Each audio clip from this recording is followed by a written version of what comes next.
السلام علیکم ورحمۃ اللہ وبرکاتہ۔ پیارے بچوں، آپ PA1 سے فارغ ہو گئے ہیں۔ آنسر شیٹ آپ نے جمع کر دی ہے، بہت محنت کی ہے اور بہت خوبصورت طریقے سے آپ نے پیپر دیے ہیں۔ اب پھر میں مفتی غیاث الدین آپ کی خدمت میں حاضر ہوں اور ہم اسلامیات کا سبق آن لائن کلاسز پھر شروع کرتے ہیں۔ تو آج سبق نمبر 5 پڑھ رہے ہیں ہم وتر کی نماز۔ سبق نمبر 5 وتر کی نماز۔ نماز وتر کسے کہتے ہیں؟ عشاء کی نماز کے بعد سے صبح صادق کے درمیان طاق رکعت یا رکعات کی شکل میں جو نماز پڑھی جاتی ہے اسے نماز وتر کہتے ہیں۔ وتر کے معنی طاق عدد کے ہیں، یعنی 1، 3، 5 وغیرہ۔ وتر کہتے ہیں طاق عربی میں، اور طاق کے معنی ہیں یا تو 1 یا 3 یا 5 یا 7 یا 9، اس کو وتر کہیں گے جو برابر تقسیم نہ ہو۔ اور اس نماز کو وتر اس لیے کہتے ہیں کہ اس میں طاق رکعات پڑھی جاتی ہیں۔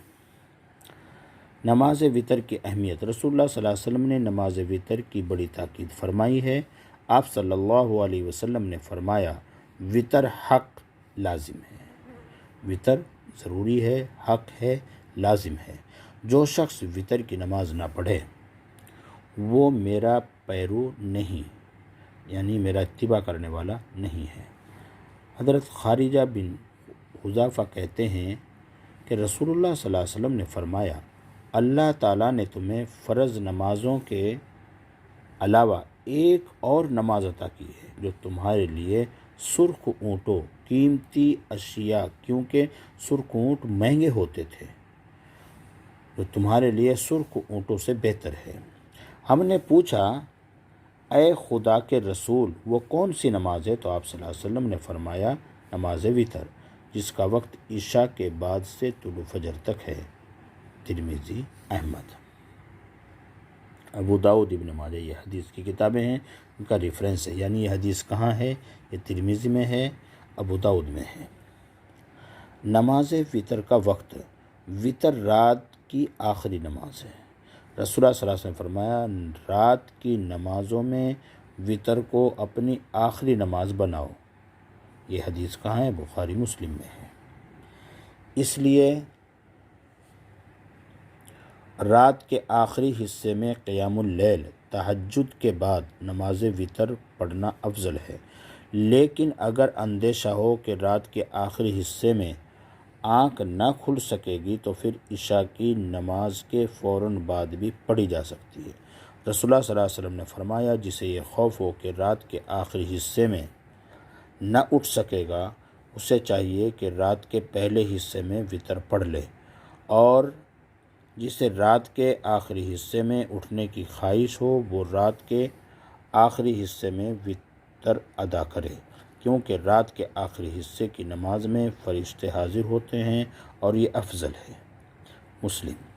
حضرت عائشہ رضی اللہ تعالیٰ عنہا کا بیان ہے کہ رسول اللہ صلی اللہ علیہ وسلم نے رات کے ہر حصے میں وتر کی نماز پڑھی ہے، ابتدائی رات میں بھی آدھی رات میں بھی اور آخر رات میں بھی، مگر آخری عمر میں آپ صلی اللہ علیہ وسلم نے سحر کا وقت وتر کے لیے خاص کر لیا تھا۔ بخاری مسلم۔ رسول اللہ صلی اللہ علیہ وسلم نے فرمایا، جو شخص وتر پڑھے بغیر سو جائے یا اسے پڑھنا بھول جائے تو اسے چاہیے کہ جب بھی اسے یاد آئے یا نیند سے بیدار ہو تو اسے پڑھ لے۔ ترمذی۔ نماز وتر پڑھنے کا طریقہ۔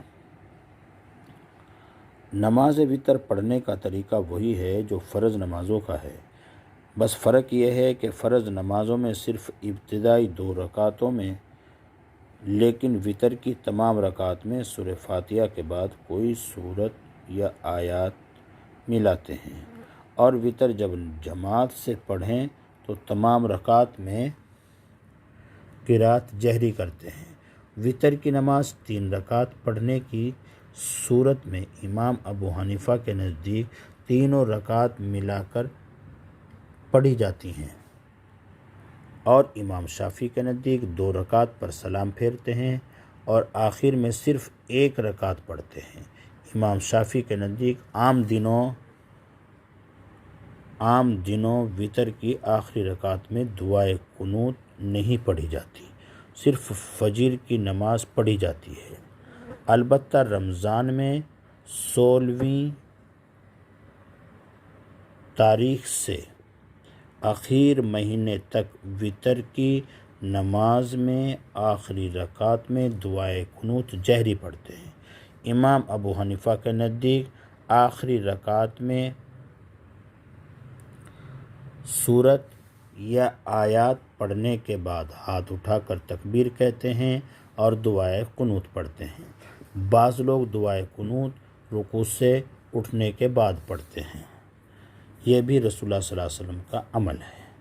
آج ہم یہیں تک رکھیں گے انشاءاللہ، اس کے بعد آگے پڑھیں گے۔ السلام علیکم ورحمۃ اللہ وبرکاتہ۔